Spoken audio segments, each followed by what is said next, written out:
It's much better for me in English because it's my first time in Finland and I'm still learning. Oh, welcome, Nele Neuhaus. Thank you. How do you like Finland this far? I like Finland very much. We have in Germany, we have the rumor that Finnish people don't speak so much, and I can tell it's not the truth.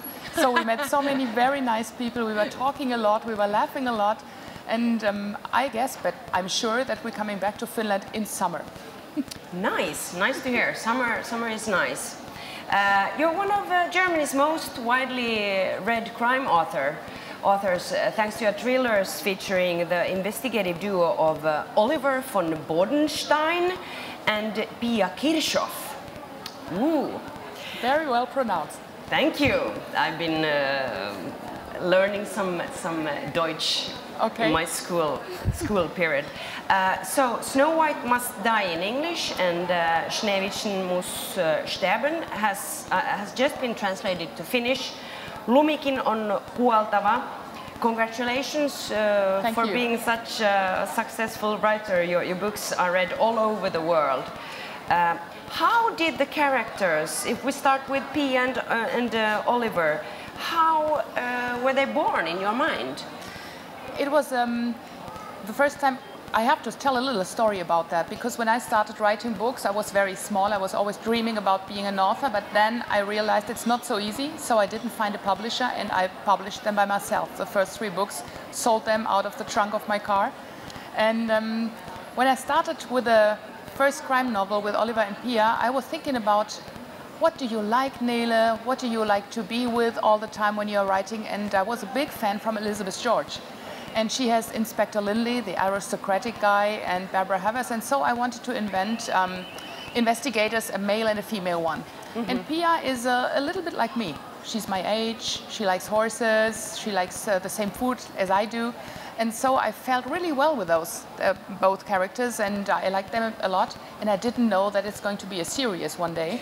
So I'm really happy to meet them again. Oh, you didn't know? No, so I didn't know. You didn't plan this No, series? absolutely not. Okay.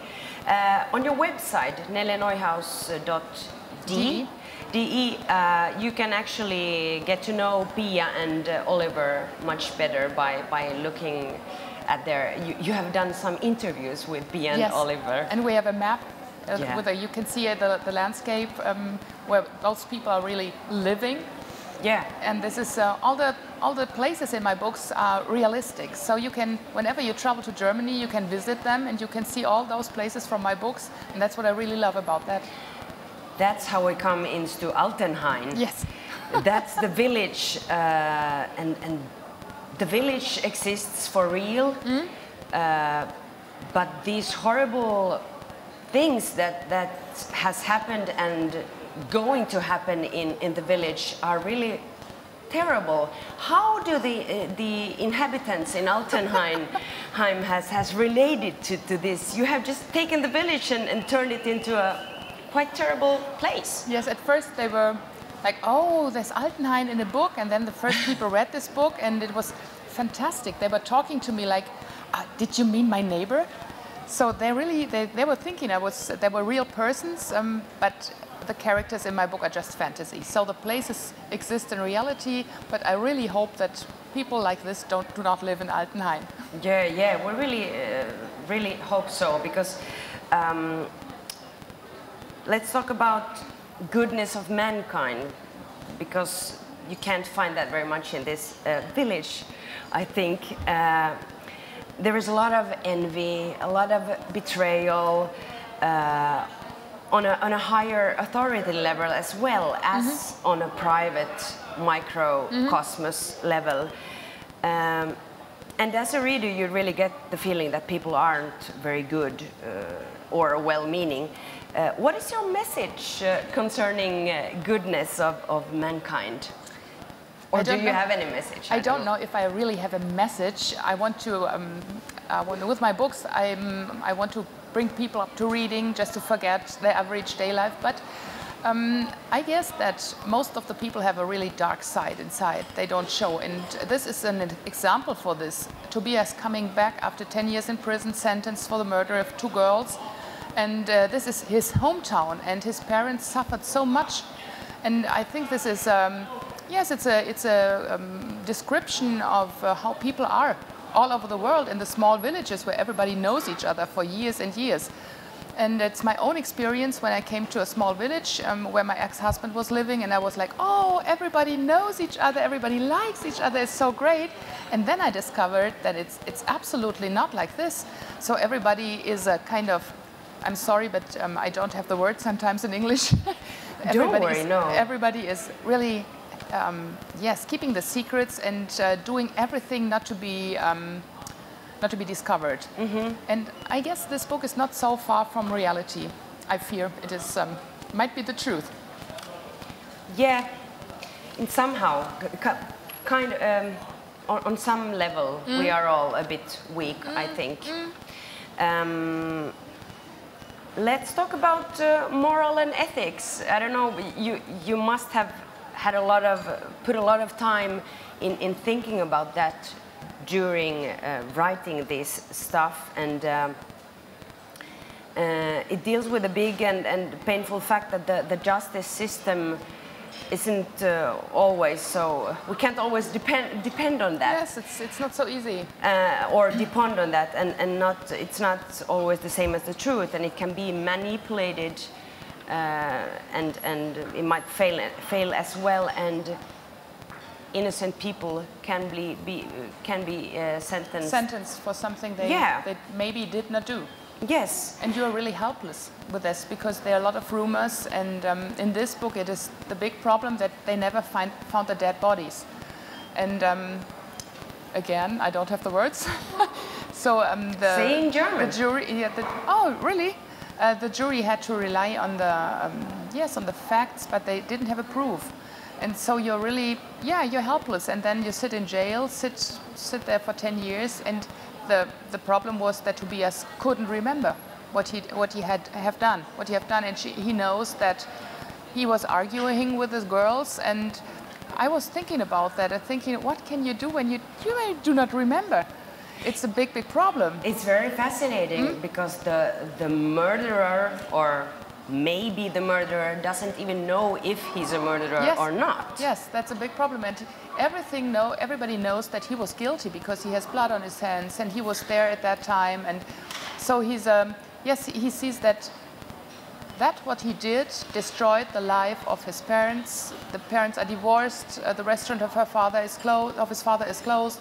And so this is one main theme of this book, how to deal with guilt. And another theme was, the reason why I was writing this book was in my hometown, which is close to Altenhain. On my way to work, I was driving through Altenhain every morning, so I get inspired by all those places like the church and the store and everything. And close to Altenhain, there's a town called Kelkheim, and 18 years ago, a girl disappeared. It was a 12-year-old girl, and it never been found. Her parents died in the meantime, and I was thinking about how deal parents with the fact that a child is gone and they don't know where it is, what happened. They don't know, is it murdered, is it kidnapped? And this was the main idea for this book, how deal parents with the disappearance of their children. And one family comes up a little bit better than the other one. They try to go on, they move to another place, and the other family, the father starts drinking too much, and the whole family breaking up. And this is a kind of psychological theme in my book, which I also like as much as the crime story. Yes, as I said already, we have the crime case, and then we have all the private relationships and lots of love couple questions, trust. How do you balance between that private relationship and the hard crime case while writing? There is a third part in my books always, because it's very important for my readers to see the development from Oliver and Pia. And in this book, for Oliver, it's really hard because he discovers that his wife maybe have another relationship, and so we have 3 different stories to tell in this book. And for me, when I start to write, after the first idea, I invent the plot. And that is very important to invent the characters also. And for each character, I write a biography, so I know where he's from, what's his character, what's he looking like, what he's doing, so that I can really know how these people will act and react. And it was a big job with all the people from Altenheim, because it is so many twists and turns in this story that I sometimes had to really be very concentrated not to lose the way. But you did a good job, because at first I was also thinking about all the names and Schmidt and all the German names and women and in different ages. But then while reading it, I actually understood always who is who, and yeah, that's great. Yeah, so and that's your work has been done. Thank you. So let's talk about crime novels in general. It's a really big thing in the northern countries, in Scandinavia, in Germany, and in Europe in general, and we have quite safe societies, but still, in a strange way, we want to consume and read these horrible murder stories. Why is that, Nele? I guess it is people like that. As you said, they want to have they want to have thrill in their lives, but only in a theoretical way. They don't want to be involved in a crime, but it's kind of, yes, maybe a good feeling to be safe and to read books about people who are not so safe. And what my readers tell me, they really like it very much that we have this mixture from reality and fiction. So the case comes much closer to you when you know the places where they play. And this is what we Germans think about the Scandinavian countries. We say, oh, those countries are really small countries with not so much people living there, but the crime is rising. It's so brutal. Yeah. When you read all those authors from Finland, Sweden, Denmark, Norway, and yes, I guess we in Germany making efforts to come closer to the Scandinavian writers. We are as brutal as we are, and the place where I live, the area where I live, the police captain says, he was interviewed for the newspaper about the criminality in our area, and he said, yes, we had one murderer in 1 year, but thanks to Nele Neuhaus, we had 50 in the last year. So our area is very safe, and Germany is compared to what we are writing, the crime writers are writing, really safe. But this is fantasy, and I think people like that because they want to suffer with the characters, but not themselves. One of the main characters suffers from an autistic disorder, and mental illness is often part of crime stories, and that can be a problem sometimes. How did you approach this topic? It is T.S. Linden. He's autistic, and he's a very talented painter, and he's a very good Beobachter. I don't know the word in English. He watches and he sees like everything very exactly. He can write.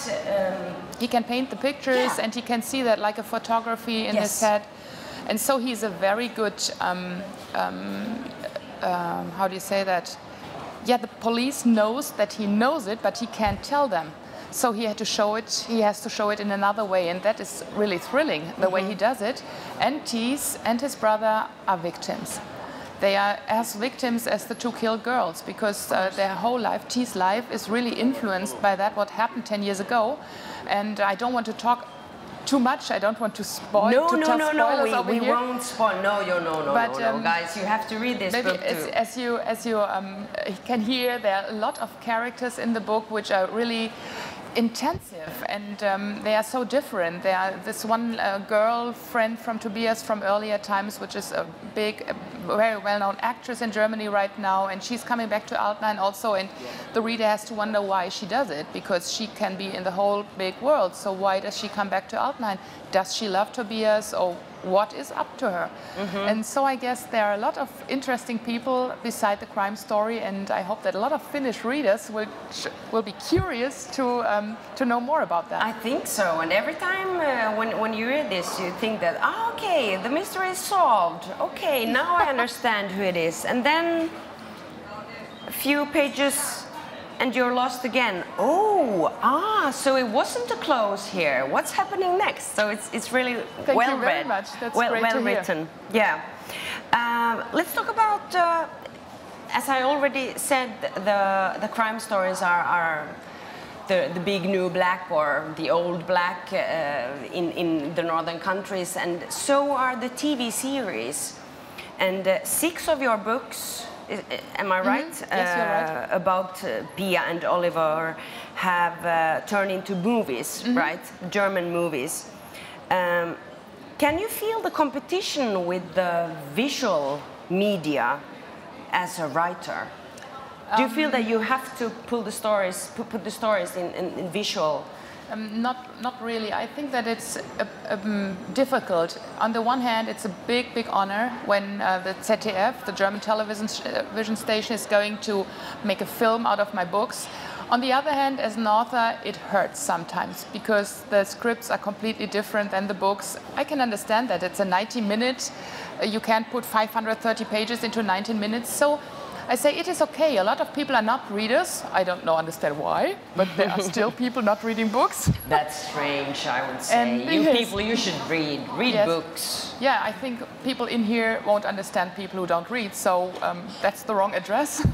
But yes, it's the opportunity to learn more about my characters in TV, about 7 million spectators on TV in Germany, which was a really good success. When I'm writing the books, I see my characters in my head. So I have the film in my head already, so maybe that's the reason why I'm a little bit disappointed when I see this on TV.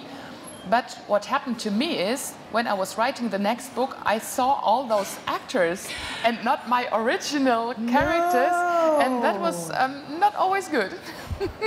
How did that affect on the story then? Yes, it was only an optical effect, so it was the characters stayed where they are, but it was funny though. When I was sitting there, I had always the pictures from the faces from the actors, and that was the effect the films had on me.